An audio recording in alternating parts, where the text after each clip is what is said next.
Hi students, welcome back to second PUC business study class. In previous video lecture, we have discussed about functional organization structure. So you learned about the meaning, structure, merits, demerits and the suitability of functional structure of an organization. Now, in this class, I will discuss about the second form of organization structure, that is divisional organization structure. ಆತ್ಮೀಯ ವಿದ್ಯಾರ್ಥಿಗಳೇ, previous video lecture ಅಲ್ಲಿ ಸಂಘಟನೆಯ ರಚನೆ, ಅದರಲ್ಲಿ ಕಾರ್ಯಾತ್ಮಕ ಸಂಘಟನೆಯ ರಚನೆ ಕುರಿತಾಗಿ ಅಧ್ಯಯನವನ್ನು ಮಾಡಿದ್ವಿ. ಕಾರ್ಯಾತ್ಮಕ ಸಂಘಟನೆಯ ರಚನೆಯ ಅರ್ಥ, ರಚನೆ, ಅನುಕೂಲತೆ, ಅನಾನುಕೂಲತೆ ಮತ್ತು ಸೂಕ್ತತೆಯ ಕುರಿತಾಗಿ ಅಧ್ಯಯನವನ್ನು ಮಾಡಿದ್ವಿ. ಇಂದಿನ ಈ ತರಗತಿಯಲ್ಲಿ ವಿಭಜನಾತ್ಮಕ ಸಂಘಟನೆಯ ರಚನೆ ಇದರ ಕುರಿತಾಗಿ ಅಧ್ಯಯನವನ್ನು ಮಾಡೋಣ. So in functional organization, we are grouping the activities which are similar in nature. So by grouping all the activities, we are creating a separate department and we are appointing a person in charge. That is called functional structure. ಕಾರ್ಯಾತ್ಮಕ ರಚನೆ ಏನು ಹೇಳುತ್ತೆ? ಒಂದೇ ಸ್ವರೂಪವುಳ್ಳಂತಹ ವಿವಿಧ ರೀತಿಯ ಕೆಲಸಗಳು ಅಥವಾ ಕಾರ್ಯಗಳನ್ನು ಒಂದುಗೂಡಿಸಿ ಪ್ರತ್ಯೇಕವಾದ ವಿಭಾಗವನ್ನು ರಚಿಸಿ ಅದಕ್ಕೆ ಒಬ್ಬ ವ್ಯಕ್ತಿಯನ್ನ ಅಥವಾ ಅಧಿಕಾರಿಯನ್ನ ನೇಮಿಸುವಂತ ಕೆಲಸ ಎಲ್ಲಿರುತ್ತೆ? ಕಾರ್ಯಾತ್ಮಕ ರಚನೆಯಲ್ಲಿರುತ್ತೆ. So what the divisional structure says, ಹಾಗಾದ್ರೆ ವಿಭಜನಾತ್ಮಕ ರಚನೆ ಏನು ಹೇಳುತ್ತೆ ಅಂದ್ರೆ grouping of jobs and activities based on the product manufactured. So keep remember, so we are grouping the jobs and activities based on the product manufactured by an organization. That is called divisional structure. ವಿಭಜನಾತ್ಮಕ ರಚನೆಯಲ್ಲಿ ಏನಾಗುತ್ತೆ ಅಂತಂದ್ರೆ ವಸ್ತುವಿನ ಉತ್ಪಾದನೆ ಅಥವಾ ಉತ್ಪನ್ನದ ಆಧಾರದ ಮೇಲೆ ಕೆಲಸಗಳನ್ನ ಮತ್ತು ಕಾರ್ಯಚಟುವಟಿಕೆಗಳನ್ನ ಒಂದುಗೂಡಿಸಿ ಒಂದು ಪ್ರತ್ಯೇಕವಾದ ವಿಭಾಗವನ್ನ ರಚಿಸುವಂತಹ ಒಂದು ಚಟುವಟಿಕೆಯನ್ನ ಏನಂತ ಕರೀತಾರೆ?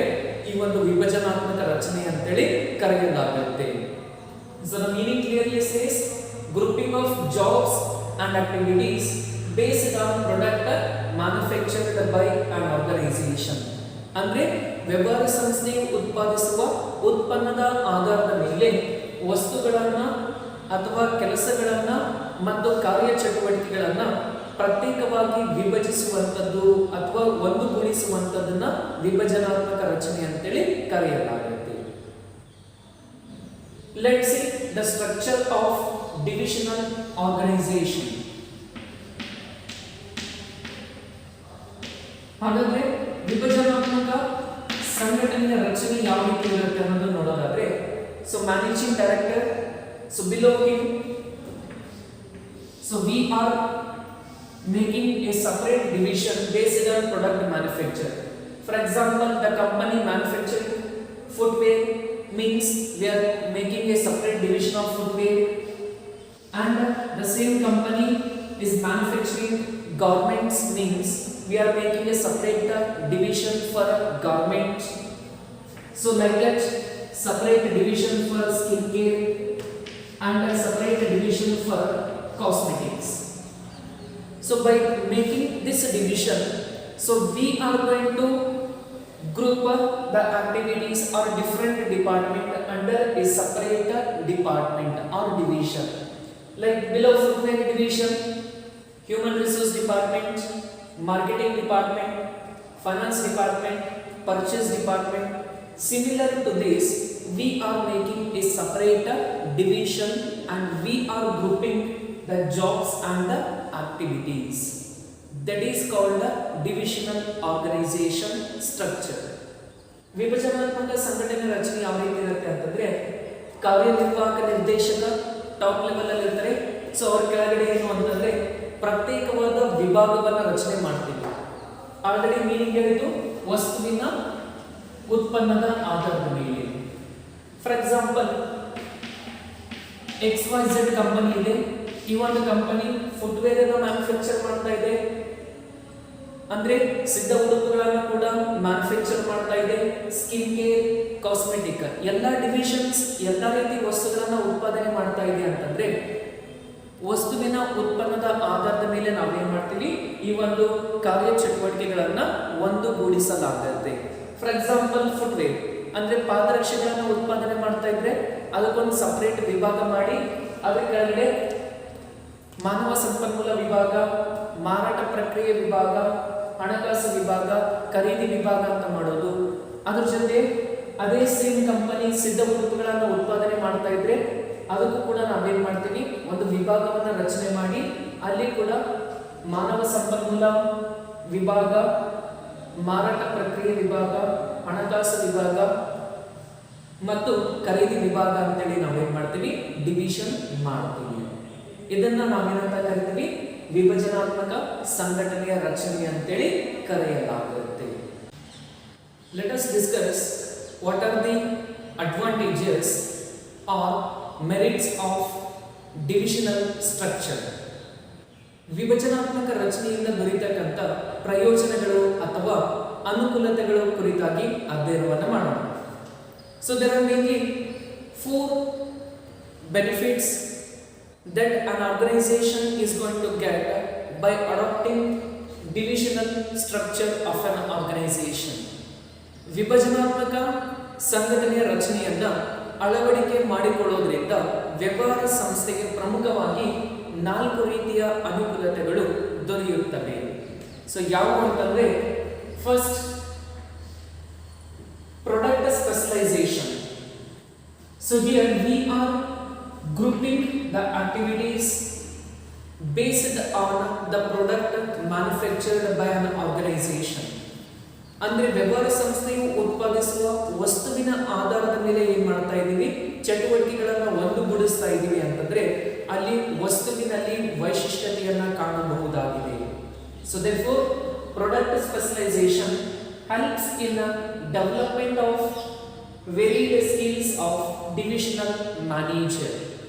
ಅಂದ್ರೆ ವಿಭಜನಾತ್ಮಕ ರಚನೆಯ ಮೂಲಕ ವಸ್ತುವಿನ ವೈಶಿಷ್ಟ್ಯತೆಯನ್ನ ಸಾಧಿಸುವ ಮೂಲಕ ವಿಭಜನಾತ್ಮಕ ನಿರ್ವಾಹಕರ ಒಂದು ಜ್ಞಾನ ಮತ್ತು ಕೌಶಲ್ಯಗಳನ್ನ ನಾವೇನ್ ಮಾಡಬಹುದು, ಅಭಿವೃದ್ಧಿ ಪಡಿಸಬಹುದಾಗಿದೆ. So this is one advantage. Then second is it promotes flexibility, initiative and where it makes decision faster, because each and every division is headed by an officer or manager called divisional manager. Say for example, for footwear division we have a separate manager, and for garments so we are going to appoint a separate manager.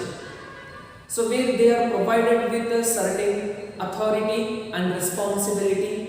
So based on that, they are going to operate the activities in a flexible manner, and they are going to take the initiative, self-initiative, and which help in taking the decision quickly. ಎರಡನೇದಾಗಿ ವಿಭಜನಾತ್ಮಕ ರಚನೆಯು ನಮ್ಯತೆಯನ್ನು, ಮುಂತೊಡಗುವಿಕೆ ಪ್ರವೃತ್ತಿಯನ್ನು ಹಾಗೂ ತ್ವರಿತವಾಗಿ ನಿರ್ಣಯ ಕೈಗೊಳ್ಳುವಿಕೆಯನ್ನ ಏನ್ ಮಾಡುತ್ತೆ, ಪ್ರವರ್ಧಿಸುತ್ತದೆ ಅಥವಾ ಉತ್ತೇಜಿಸುತ್ತದೆ ಅಂತ ಕರೀತೀವಿ. ಯಾವ ರೀತಿ? ಪ್ರತಿಯೊಂದು ವಸ್ತುವಿನ ಆಧಾರದ ಮೇಲೆ ಒಂದು ಸಪರೇಟ್ ವಿಭಜನೆಯನ್ನ ಮಾಡ್ತೀವಿ. ಆ ಒಂದು ವಿಭಜನೆಗೆ ಒಬ್ಬ ಅಧಿಕಾರಿಯನ್ನ ನೇಮಕ ಮಾಡಿರ್ತೀವಿ ಅಥವಾ ಮ್ಯಾನೇಜರ್ನ ಅಪಾಯಿಂಟ್ ಮಾಡಿರ್ತೀವಿ. ಎಕ್ಸಾಂಪಲ್, ಫುಟ್ವೇರ್ ಪಾದರಕ್ಷೆ ಡಿವಿಷನ್ ಇದೆ ಅಂತಂದ್ರೆ ಆ ಎಲ್ಲ ಕೆಲಸಗಳನ್ನು ನೋಡ್ಕೊಳ್ಳಿಕ್ಕೆ ಒಬ್ಬ ಮ್ಯಾನೇಜರ್. ಗಾರ್ಮೆಂಟ್ಸ್ ಇದೆ ಅಂತಂದ್ರೆ ಗಾರ್ಮೆಂಟ್ಸ್ಗೆ ಸಂಬಂಧಪಟ್ಟಂತ ಎಲ್ಲ ಕಾರ್ಯಚಟುವಟಿಕೆಗಳನ್ನ ನೋಡ್ಕೊಳ್ಳಿಕ್ಕೆ ಇನ್ನೊಬ್ಬ ಪ್ರತ್ಯೇಕ ಮ್ಯಾನೇಜರ್ ಅನ್ನ ಅಪಾಯಿಂಟ್ ಮಾಡಿರ್ತೀವಿ. ಅವರಿಗೆ ಅಧಿಕಾರ ಮತ್ತು ಜವಾಬ್ದಾರಿಯನ್ನ ನಿರ್ವಹಿಸಲಾಗಿರುತ್ತೆ. ಆದ್ದರಿಂದ ತಮ್ಮ ಕಾರ್ಯವ್ಯಾಪ್ತಿಯ ಒಳಗಡೆ ಎಲ್ಲ ನಿರ್ಣಯಗಳನ್ನ ಕೈಗೊಳ್ಳುವ ಮುಂತೊಡಗುವಿಕೆಯ ಪ್ರಕ್ರಿಯೆಯಲ್ಲಿ ತಮ್ಮ ಒಂದು ಕಾರ್ಯಚಟುವಟಿಕೆಗಳನ್ನು ಅತ್ಯಂತ ಯಶಸ್ವಿಯಾಗಿ ನಿರ್ವಹಿಸ್ತಾರೆ. ಇದು ಎರಡನೇ ಅನುಕೂಲತೆ. And third is it facilitates in expansion and growth as new divisions can be added. So when the company is manufacturing the product, when the company is having good name and fame in the market, at the time it can expand the business in many locations.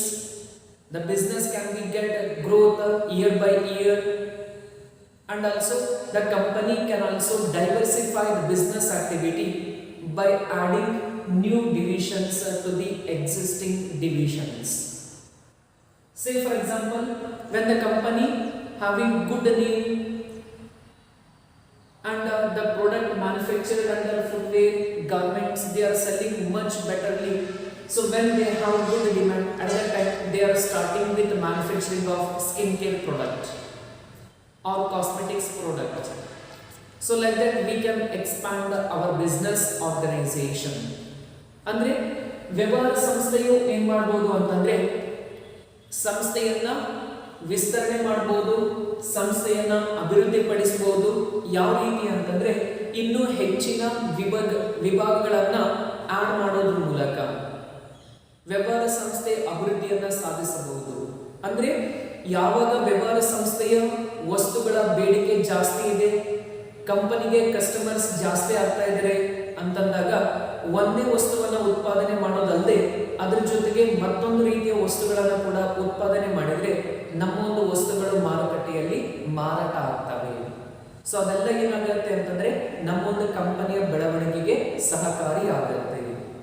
ಇದು ಮೂರನೇ ಅನುಕೂಲತೆ. Then last, divisional head.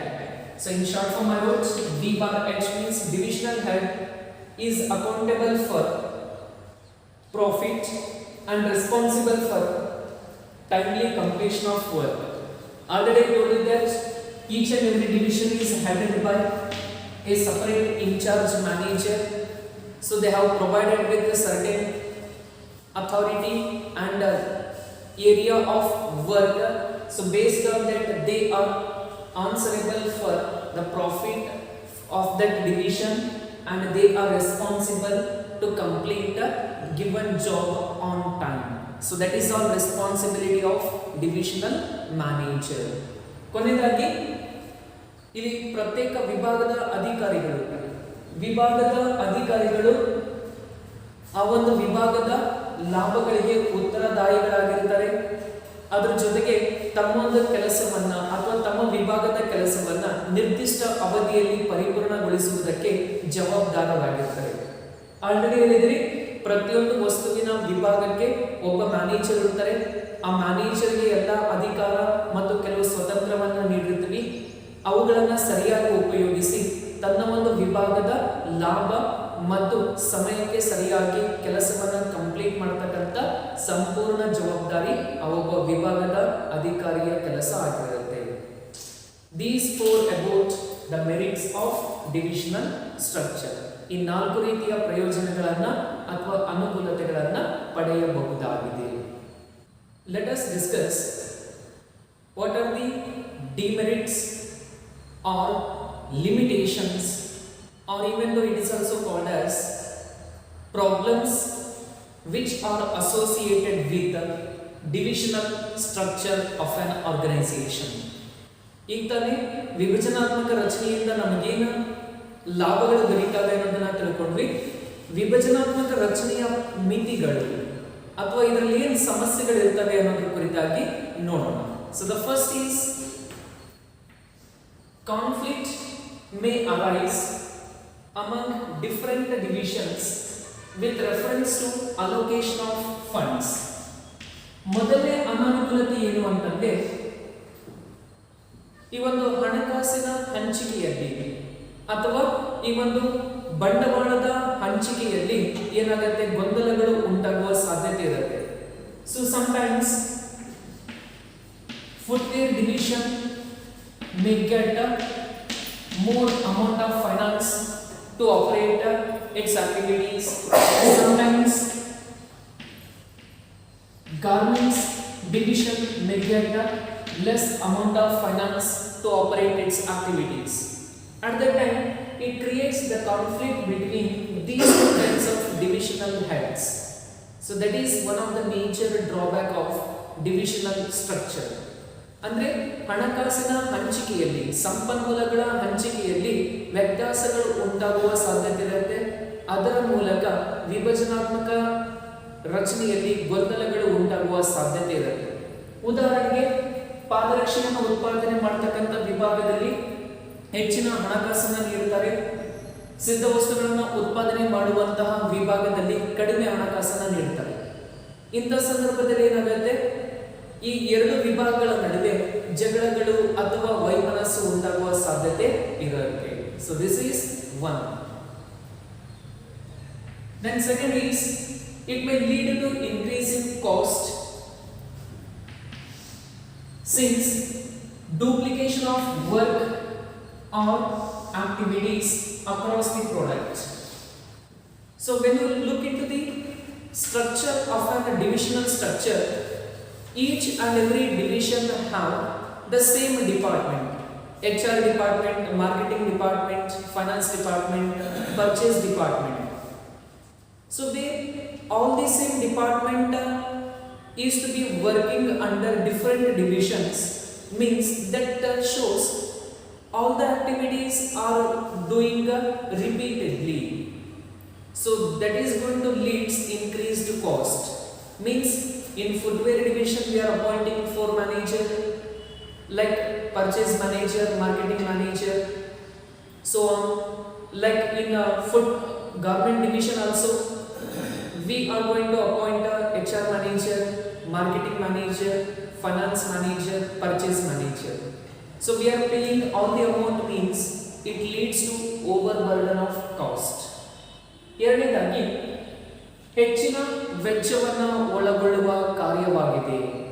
ಯಾಕೆ ಅಂತಂದ್ರೆ ಇಲ್ಲಿ ಕೆಲಸಗಳು ಅಥವಾ ಕಾರ್ಯಚಟುವಟಿಕೆಗಳು ನಕಲಾಗುವ ಸಾಧ್ಯತೆ ಇರುತ್ತೆ, ಅಥವಾ ಎರಡೆರಡು ಸಲ ಕೆಲಸವನ್ನು ನಿರ್ವಹಿಸುವ ಹಾಗೆ ಇರುತ್ತೆ. ಉದಾಹರಣೆಗೆ, ಪಾದರಕ್ಷೆಗೆ ಅಂತೇಳಿ ಒಂದು ಸಪರೇಟ್ ವಿಭಾಗ ಮಾಡ್ತೀವಿ. ಆ ವಿಭಾಗದ ಕೆಳಗಡೆ HR ಮ್ಯಾನೇಜರ್ ಇರ್ತಾರೆ, ಫೈನಾನ್ಸ್ ಮ್ಯಾನೇಜರ್ ಇರ್ತಾರೆ, ಪರ್ಚೇಸ್ ಮ್ಯಾನೇಜರ್ ಇರ್ತಾರೆ, ಮತ್ತು ಈ ಒಂದು ಮಾರಾಟ ಪ್ರಕ್ರಿಯೆ ನಿರ್ವಾಹಕ ಇರ್ತಾರೆ. ಅದೇ ರೀತಿಯಾಗಿ ಸಿದ್ಧ ವಸ್ತುಗಳ ವಿಭಾಗದಲ್ಲಿ ಕೂಡ ಮಾನವ ಸಂಪನ್ಮೂಲ ನಿರ್ವಾಹಕ, ಹಣಕಾಸು ನಿರ್ವಾಹಕ, ಖರೀದಿ ನಿರ್ವಾಹಕ, ಮಾರಾಟ ಪ್ರಕ್ರಿಯೆ ನಿರ್ವಾಹಕ ಇರ್ತಾರೆ. ಅಂದ್ರೆ ಅವರೆಲ್ಲ ಮಾಡ್ತಕ್ಕಂಥ ಕೆಲಸ ಸೇಮ್ ಇರುತ್ತೆ. ಎಲ್ರಿಗೂ ಪ್ರತ್ಯೇಕವಾಗಿ ನಾವು ಮ್ಯಾನೇಜರ್ನ ಅಪಾಯಿಂಟ್ ಮಾಡ್ಕೋಬೇಕು ಅಂತಂದ್ರೆ ಅಲ್ಲಿ ಖರ್ಚು ಅಥವಾ ವೆಚ್ಚ ಏನಾಗುತ್ತೆ, ಜಾಸ್ತಿ ಆಗುತ್ತೆ. So this is second. Then third ones, it provides managers with authority to supervise all activities to particular division. For example, footwear, to oversee the activities relating to footwear division, so we are going to appoint a manager. So his duty is to monitor the activities which are relating to the footwear division only. The focus of manager is only with the one division, means they are not think about the entire organizational issues or matters. So that is also a drawback of the divisional structure. ಕೊನೆಯದಾಗಿ, ಇಲ್ಲಿ ವಿಭಾಗದ ಅಧಿಕಾರಿಗಳಿಗೆ ನಾವು ಅಧಿಕಾರವನ್ನು ನೀಡುವುದರಿಂದ ಅವರು ಕೇವಲ ಒಂದೇ ವಿಭಾಗ ಅಥವಾ ನಿರ್ದಿಷ್ಟ ವಿಭಾಗಗಳಿಗೆ ಮಾತ್ರ ಏನಾಗಿರ್ತಾರೆ, ಹೆಚ್ಚಿನ ಪ್ರಾಧಾನ್ಯತೆಯನ್ನ ನೀಡುತ್ತಾರೆ. ಒಟ್ಟಾರೆ ಸಂಸ್ಥೆಯ ಉದ್ದೇಶಗಳಿಗೆ ಅಥವಾ ಒಟ್ಟಾರೆ ಸಂಸ್ಥೆಯ ಆಸಕ್ತಿಗೆ ಏನ್ ಮಾಡೋದಿಲ್ಲ, ಹೆಚ್ಚಿನ ಗಮನವನ್ನ ನೀಡುವುದಿಲ್ಲ. ಉದಾಹರಣೆಗೆ, ಪಾದರಕ್ಷೆ ವಿಭಾಗ ಇದೆ, ಇದನ್ನ ಈ ಎಲ್ಲಾ ಚಟುವಟಿಕೆಗಳನ್ನು ನೋಡ್ಕೊಳ್ಳಿಕ್ಕೆ ಒಬ್ಬ ಮ್ಯಾನೇಜರ್ನ ಅಪಾಯಿಂಟ್ ಮಾಡ್ತೀವಿ ಅಂದ್ರೆ ಅವರು ಎಲ್ಲ ಫೋಕಸ್ ಏನಿರುತ್ತೆ, ಕೇವಲ ಫುಟ್ವೇರ್ ಡಿವಿಷನ್ ಅಲ್ಲಿ ಮಾತ್ರ ಇರುತ್ತೆ. ಒಟ್ಟಾರೆ ಸಾಮಾನ್ಯ ಆಸಕ್ತಿಗೆ ಏನ್ ಮಾಡೋದಿಲ್ಲ, ಹೆಚ್ಚಿನ ಗಮನವನ್ನ ನೀಡುವುದಿಲ್ಲ. ಸೊ ಇದು ಮೂರನೇ ಸಮಸ್ಯೆ ಆಗಿದೆ. All these three about the limitations of divisional structure. Then last concept, that is suitability of divisional structure. ಅಂದರೆ ವಿಭಜನಾತ್ಮಕ ರಚನೆಯು ಯಾವ ರೀತಿಯ ವ್ಯವಹಾರ ಸಂಸ್ಥೆಗಳಿಗೆ ಸೂಕ್ತವಾಗಿ ಹೊಂದಾಣಿಕೆ ಆಗುತ್ತೆ ಅನ್ನೋದನ್ನ ನೋಡೋದಾದ್ರೆ, it is suitable for large scale business units. ಅಂದ್ರೆ ದೊಡ್ಡ ಪ್ರಮಾಣದ ವ್ಯವಹಾರ ಸಂಸ್ಥೆಗಳಿಗೆ ಮಾತ್ರ ಏನಾಗುತ್ತೆ ಈ ರೀತಿಯ ಸಂಘಟನೆಯ ರಚನೆ ಅನ್ವಯ ಆಗುತ್ತೆ. And an organization having more line of product. ಅದೇ ರೀತಿಯಾಗಿ ಯಾವ ರೀತಿಯ ವ್ಯವಹಾರ ಸಂಸ್ಥೆಯು ವೈವಿಧ್ಯಮಯವಾದ ವಸ್ತುಗಳನ್ನ ಅಥವಾ ವಿವಿಧ ರೀತಿಯ ವಸ್ತುಗಳನ್ನ ಉತ್ಪಾದನೆ ಮಾಡ್ತಾ ಇದೆ ಅಂತಹ ವ್ಯವಹಾರ ಸಂಸ್ಥೆಗಳಿಗೆ ಏನಾಗುತ್ತೆ ಈ ರೀತಿಯ ಸಂಘಟನೆಯ ರಚನೆ ಸೂಕ್ತವಾಗಿ ಅನ್ವಯ ಆಗುತ್ತೆ. ಆಲ್ರೆಡಿ ಎಕ್ಸಾಂಪಲ್ ಕೊಟ್ಟಿರಿ ನಾನು. XYZ ಅನ್ನೋ ಕಂಪನಿ ಫುಟ್ವೇರ್ ಅನ್ನು ಕೂಡ ಮ್ಯಾನುಫ್ಯಾಕ್ಚರ್ ಮಾಡ್ತಾ ಇದೆ, ಗಾರ್ಮೆಂಟ್ಸ್ ಅನ್ನ ಕೂಡ ಅಥವಾ ಸಿದ್ಧ ಉಡುಪುಗಳನ್ನ ಕೂಡ ಉತ್ಪಾದನೆ ಮಾಡ್ತಾ ಇದೆ, ಕಾಸ್ಮೆಟಿಕ್ಸ್, ಸ್ಕಿನ್ ಕೇರ್ ಪ್ರಾಡಕ್ಟ್ ಅನ್ನು ಕೂಡ ಮ್ಯಾನುಫ್ಯಾಕ್ಚರ್ ಮಾಡ್ತಾ ಇದೆ ಅಂತಂದ್ರೆ ಅಂತಹ ಸಂಸ್ಥೆಗಳಿಗೆ ಏನಾಗುತ್ತೆ ಸೂಕ್ತವಾಗಿ ಅನ್ವಯ ಆಗುತ್ತೆ. So keep remember 2 points. It is suitable for large scale business organizations and also the organization which are manufacturing different line of product. So to those kind of organizations the divisional structure is suitable. This is about the entire concept of divisional structure. So I think video got lengthy, but in single video you will get all the information relating to divisional structure. Thank you.